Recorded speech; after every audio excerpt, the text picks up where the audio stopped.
Okay, right. Okay, Rakesh గారు, good Congress evening. చెప్తున్నారు వందేలకలు పిల్లులు ఏదో సామెతలు చెప్తూ ఉన్నారు. అసలు మీకు వీటి గురించి మాట్లాడేటువంటి నైతిక అర్హతే లేదు. అసలు మొత్తానికి టోటల్గా ద్వారాలన్నీ ఓపెన్ చేసి పెట్టింది ఆనాడు బీఆర్ఎస్ పార్టీ. ఏ పార్టీ నుంచి వచ్చినా కూడా ఎమ్మెల్యేలకు సాదర స్వాగతం పలికి ఈ పార్టీలోకి గులాబీ కండువా కప్పి మీరు కదా ఆహ్వానించింది. ఇవాళ మీరు పార్టీ ఫిరాయింపుల గురించి మాట్లాడతారా అని అడుగుతున్నారు.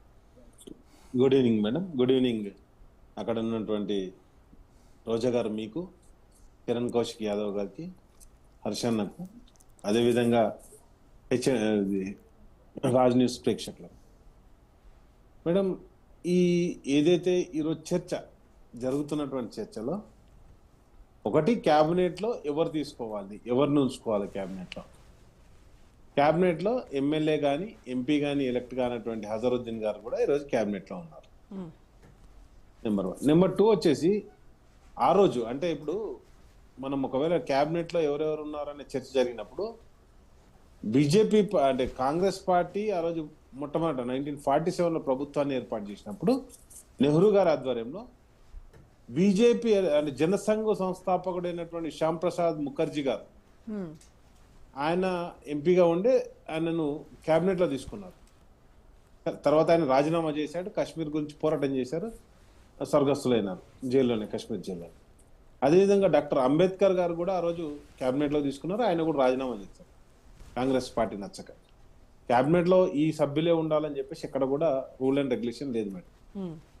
అండ్ నెక్స్ట్ వచ్చేసి 1987 వరకు కూడా ఈ పార్టీ ఫిరాయింపులు అనేది సర్వసాధారణం. ఏ పార్టీ వలన ఏ పార్టీకి పోవచ్చు అని చెప్పేసి ఆ రోజు అప్పుడు నాదెండ్ల భాస్కర్ రావు గారు అంటే ఎన్టీఆర్ ప్రభుత్వానికి కూలదోసినప్పుడు జనరల్గా కాంగ్రెస్ పార్టీ దేశంలో మొట్టమొదట నమ్ముద్రిపాల్ ప్రభుత్వాన్ని 1958లో కూలదోసింది మేడం కేరళలో. ఆ తర్వాత నెక్స్ట్ అది నిరంతరం జరుగుతుంటే రాజీవ్ గాంధీ గారు వచ్చిన తర్వాత ఒక కొత్తగా ఆలోచించి అంటే ఆ రోజు కొత్త శకంలోకి వచ్చినటువంటి రాజీవ్ గాంధీ గారు దేశం మొత్తంలో 414 స్థానాలు గెలిచినటువంటి కాంగ్రెస్ పార్టీ ఉమ్మడి ఆంధ్రప్రదేశ్లో మాత్రం టీడీపీ ఒక ప్రాంతీయ పార్టీ 33 స్థానాలు గెలిచింది. ఎందుకు? కాంగ్రెస్ పార్టీ ఫిరాయింపులు ప్రోత్సహించినందుకు. కాబట్టి ఇది కాదు అని చెప్పేసి ఆయన కొత్త విధంగా ఆలోచించి రాజీవ్ గాంధీ గారు ఏం చేశారంటే 1/3 ఆఫ్ మెంబర్స్ పోయినప్పుడు మాత్రమే అది పార్టీ ఫిరాయింపుల కింద కొనసాగుతుంది, లేకపోతే లేదు అని చెప్పేసి ఆయన 1/3 రూల్ తీసుకురావడం జరిగింది. దాన్ని 2/3 చేశారు నెమ్మదిగా. తర్వాత వాజ్పేయి గారు దాన్ని ఈ 1/3 తోటి ఆటోమేటిక్ వెళ్ళిపోతున్నారు కాబట్టి ప్రాబ్లం అవుతుందని చెప్పేసి వాజ్పేయి గారు 2003 ప్రాంతంలో దాన్ని 2/3 మెజార్టీకి తీసుకురావడం జరిగింది. ఇది రాజ్యాంగంలో చట్టబద్ధత కల్పించడం జరిగింది. రాజ్యాంగ సవరణ ద్వారా జరిగినటువంటి సంఘటన. జరిగినప్పుడు నేనేమంటున్నానంటే ఆ 2/3 అనే మెజార్టీని పొందగలిగినప్పుడే ఒకవేళ వాళ్ళ పార్టీ మారినా వాళ్ళకి రైట్స్ వస్తాయి. అది రాజ్యాంగం కల్పించిన హక్కు. నెంబర్ 1. నెంబర్ 2 వచ్చేసి నేను ఏమంటున్నాను, ఇప్పుడు ఒక పార్టీ మన ముకుల్ రాయ్ ఏదైతే కోల్కతాలో జరిగినటువంటి జడ్జిమెంట్ బీజేపీ నుంచి గెలిచి అక్కడ ఉన్నటువంటి తృణమూల్ కాంగ్రెస్ పార్టీలోకి జాయిన్ అయినప్పుడు ఆయన సభ్యత్వాన్ని రద్దు చేస్తూ కలకత్తా హైకోర్టు ఒక తీర్పునివ్వడం జరిగింది.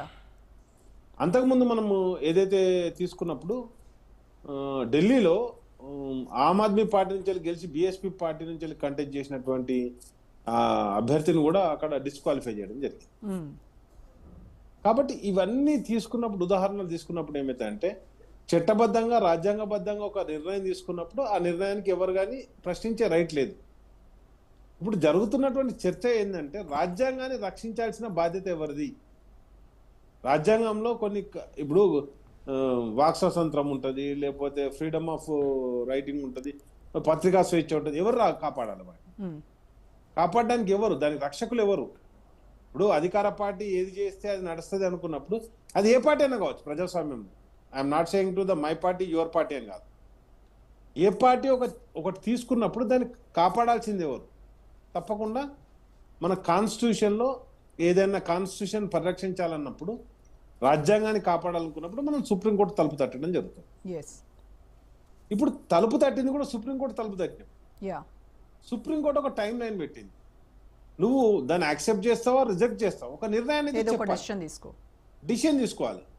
డిసిషన్ తీసుకోకుండా దాన్ని ఇంతవరకు తాత్పర్యం చేస్తున్నందుకు ఇప్పుడు మిత్రుడు చెప్పినట్టుగా స్పీకర్ నిర్ణయాధికారం, స్పీకర్ ఏ పార్టీకి సంబంధించినట్టు కాడన్నప్పుడు స్పీకర్ తరఫున మీరెందుకు పోరాటం చేస్తున్నారు? ఈ రాష్ట్ర ప్రభుత్వం ఎందుకు అడ్వకేట్లను పెడుతుంది?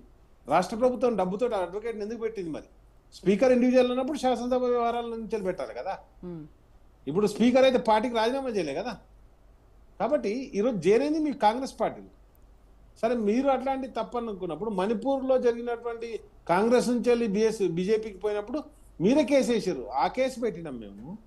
అదేవిధంగా మహారాష్ట్రలో కాంగ్రెస్ పార్టీ నుంచి వెళ్ళి, ఎన్సీపీ నుంచి వెళ్ళి, శివసేన నుంచి వెళ్ళి అభ్యర్థులు పోయినప్పుడు, మహాగఠబంధన్ నుంచి వెళ్ళి, మహా అగాడి నుంచి వెళ్ళి ఎప్పుడైతే బీజేపీ సైడ్ పోయారని చెప్పేసి మీరు ఏదైతే కేసు ఇచ్చారో ఆ కేసే ఉదాహరణ పెట్టినాం మేము. కాంగ్రెస్ పార్టీ తీసుకొచ్చిన జడ్జిమెంట్లనే ఉదాహరణగా పెట్టినాం. ఇక్కడ అంతిమ నిర్ణయం కాంగ్రెస్ పార్టీ తీసుకోలేనప్పుడు నేనేమంటున్నా, 2/3 ఆఫ్ ఎమ్మెల్యేలు పోయినప్పుడు మేము కూడా ఫైట్ చేసే రైట్ లేదు. ఇంతకుముందు మిత్రుడు చెప్పాడు 12 మంది పోయిన, 12 మంది పోయినప్పుడు ఆటోమేటిక్గా వాళ్ళకి రైట్ వచ్చింది కాబట్టి మా పార్టీలో జాయిన్ అయ్యాను. ఈ రోజు మీ పార్టీలో కూడా 20 మంది వచ్చి ఉండే మీకు రైట్ వచ్చేది. అండ్ నెక్స్ట్ వచ్చేసి వాళ్ళు డోర్స్ క్లోజ్ చేశారట, లేదు ఓపెన్ చేసి ఉంటే మాత్రం ఒక్కసారి అంటే మొత్తం అంతా పొలవమని ఇటువైపు వచ్చేవాళ్ళు అని చెప్తున్నారు. వాళ్ళు బహిరంగంగానే చెప్పారు, మేమే ఆపాము. నేను ఒక మాట చెప్తున్నాను మేడం, ఈ రాష్ట్రంలో బీఆర్ఎస్ పార్టీ అనేది మేము పూర్వం నుంచి ఉన్నామని చెప్పాం. తెలంగాణ ఆకాంక్షతో పుట్టినటువంటి పార్టీ 2001లో. 2004లో ఇదే కాంగ్రెస్ పార్టీతో అలయన్స్ పెట్టుకొని మేము విజయం సాధిస్తే 2004లో గెలిచి 2005లో పోలవరం ప్రాజెక్టు గురించి మా 6 మంది మంత్రులు రాజీనామా చేసినప్పుడు, కాంగ్రెస్ పార్టీ కేంద్రంలో తెలంగాణ డిక్లేర్ చేయకపోతే కేంద్ర మంత్రిత్వానికి రాజీనామా చేసినప్పుడు మా 10 మంది ఎమ్మెల్యేలను కాంగ్రెస్ పార్టీలోకి తీసుకున్న పార్టీ కాంగ్రెస్ పార్టీ. ఇక తర్వాత జరిగినటువంటి మా పార్టీలకి 3 ఎమ్మెల్యేలతోటి దొంగ ఓట్లు వేయించుకున్నారు ఎమ్మెల్సీ అప్పుడు మారం రంగారెడ్డి గారి గురించి. ఇవన్నీ ఒక సంఘటనలు, అవి వేరే అంశాలు. నేనేమంటున్నంటే ఈరోజు మనం అడుగుతుంది ఏంటంటే కాన్స్టిట్యూషన్ ప్రకారం పోతలేరా? మీరు రాజ్యాంగాన్ని గౌరవిస్తారా, గౌరవించారా? కానీ రాకేష్ గారు ఎవరైతే ఈ 10 మంది పార్టీని మారి మీ బీఆర్ఎస్ నుంచి కాంగ్రెస్లోకి వెళ్ళారో వాళ్ళలో 8 మంది మేము బీఆర్ఎస్లోనే ఉన్నాం మహాప్రభో, మేము బీఆర్ఎస్ నాయకులమే, బీఆర్ఎస్ ఎమ్మెల్యేలమే అని చెప్తూ ఉన్నారు. అఫిడవిట్ కూడా అదే ఇచ్చారు. Right madam. అయితే దీనిలో మీరు చెప్పిన దానికి చర్చలో ఒకటి డైరెక్ట్ గా దానం నాగేంద్ర గారు బీఫామ్ మీద కంటెస్ట్ చేశారు. ఆయన ఇంతవరకు సమాధానం ఇవ్వలే, ఆయన ఇంకా అటెండ్ కాలే స్పీకర్ ముందట. కడియం శ్రీహరి గారు కడియం కావ్య కాంగ్రెస్ పార్టీ ఎంపీకి బలపరుస్తూ సంతకం చేశారు. 2 మూడోది వచ్చేసి తెల్లం వెంకట్రావు గారు డైరెక్ట్ గా కాంగ్రెస్ ప్రచార సభలో పాల్గొని కాంగ్రెస్ పార్టీకి చేయి గుర్తు ఓటేయారని ప్రచారం చేశారు. 4 పోచారం శ్రీనివాసరెడ్డి గారు రాహుల్ గాంధీ దగ్గర పోయి కండువా కంపించుకొని వచ్చారు. నేనేమంటే అది పార్టీ కండువా కాదట మేడం, అంటే వాళ్ళ పార్టీ కండువా ఏదో డిక్లేర్ చేయమనండి మేడం. నేను అదేం దాని గురించి చర్చ పెట్టట్లేదు మేడం. ఈరోజు మనం ఇక్కడ చర్చలో ఒక అంశాన్ని, సందేశాన్ని ప్రజలకు అందించడానికి ప్రయత్నం చేస్తున్నాం. రైట్. అంతిమంగా కోర్టు తీసుకునే నిర్ణయానికి ఎవరు కానీ కట్టుబడి ఉండాలి. ఆ కోర్టు ఏ నిర్ణయం తీసుకుంటారని వేచి చూద్దాం. నెక్స్ట్ వచ్చేసి one thing madam, speaker judge స్థానం, కాన్స్టిట్యూషనల్ బాడీ స్థానంలో కూర్చున్నప్పుడు ఆయన కాన్స్టిట్యూషన్ కి అనుగుణంగా నిర్ణయం తీసుకుంటాడా, తీసుకోరా? తీసుకోకపోతే దాని గురించి కూడా సుప్రీంకోర్టులో చర్చ జరుగుతుంది. ఆల్రెడీ 3 నెలల టైం ఇస్తే, గడువు ఇస్తే, గడువు లోపల నిర్ణయం తీసుకోలేకపోయింది. అప్పుడు సుప్రీంకోర్టు ఒక ఘాటు వ్యాఖ్యలు చేసింది, ఈ జనవరి 1 ఎక్కడ సెలబ్రేట్ చేసుకుంటారో చెప్పండి అని. కాంగ్రెస్ పార్టీకి చెప్పలే, అది స్పీకర్ గారిని. కాబట్టి ఇప్పుడు కూడా ఏం జరుగుతుంది అనేది మనం వెయిట్ చేద్దాం. తప్పకుండా మాకు చట్టం మీద నమ్మకం ఉంది కాబట్టి మేము సుప్రీంకోర్టుకి వెళ్ళడం జరిగింది. Okay right. శ్రీవర్ధన్ గారు, బీజేపీ ఎలా చూస్తోంది? ఇటు నుంచి బీఆర్ఎస్ నుంచి కాంగ్రెస్లోకి వెళ్ళిన